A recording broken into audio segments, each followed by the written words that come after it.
about the issues, and we've certainly taken positions on propositions that impact seniors and perhaps our kids and our grandkids, but this is one organization that continues to advocate for seniors, and so I am very honored and pleased to be a CARE Vice President. I'm brand new at this, so be patient with me as I'm kind of learning my role as we move down the road. It's just such a wonderful group of folks to work with.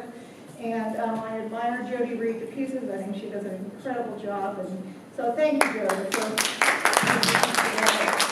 I've been asked to speak on Proposition 8. And one of the problems that we have in our health insurance system is people say, why are prices so high? So let me just ask the audience, why do you think prices are so high in healthcare? Any ideas? Greed and greed, right? Well, and people say, well, you know, how come that happens? And it's because they can, right? Because nobody is stopping corporations from charging people more money for drugs, for medical care, for hospital care, there's no regulatory political will on behalf of our legislators right now. And so one of the areas that impact seniors and sometimes not seniors is this whole issue of kidney dialysis, which is this is not like, you know, I've got a runny nose and I need to go to the doctor and I can't afford my co-payment. That's certainly one issue that's critical, but this is like life-saving procedures that people absolutely have to have.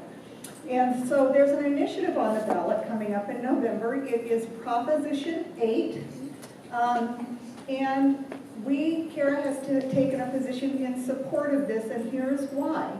Is because dialysis keeps patients alive when kidneys fail by taking out the patient's blood, cleaning it, and then putting it back in their body, which is really a very important process, and it has to be very carefully done, right? And if you don't have proper staffing to ensure that that's done properly, what happens, right? People die, people get sick from infections, they get sick from other things if those places are not properly cleaned and sanitized, and everyone knows that if places are not properly staffed, that's the first thing that happens, is that somehow something falls apart, and the patient is the one who ends up suffering for that, either by having to pay twice or getting sick. So patients and caregivers are reporting sanitation problems in the kidney dialysis centers. They're saying, including blood strains, the lack of proper sanitation and hygiene, and there's a very high infection rate. Big dialysis corporations are making billions of dollars annually. I'm not telling you anything that you don't already know. The average profit margin for DaVita and Virginia's in clinics in California is 17%, is their annual profit. More than 5 times as high the profit margin for an annual hospital in California. Believe me, hospitals, particularly the ones you have here in your communities, Sutter make, even though they're not for profit, they really, that's a silly accounting game, they're making lots of money. So they spend, you know, lavish money on perks for their CEOs, they make lots of money. I don't know if you've ever seen the commercial, I think it was the Daily Show that kind of did a spoof on DaVita and what they're doing to patients. So overcharging drives up prices for everybody. It drives up prices of our Medicare, for people who are not Medicare eligible but on health insurance. It continues to drive up those costs. Dialysis companies charge patients with private insurance an average of $150,000 a year for dialysis treatment. That's a 350% markup of cost of providing care. And then what do insurance companies do? They don't absorb those costs. They just pass those costs on to patients, right, in the form of premium increases. So Prop 10 is designed,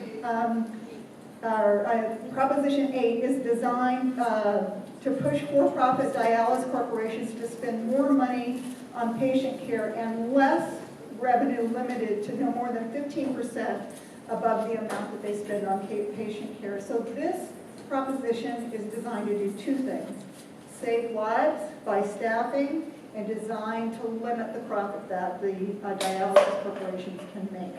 And so Kara is asking for a yes vote on Proposition 8 in November. So can we count on your support? Absolutely.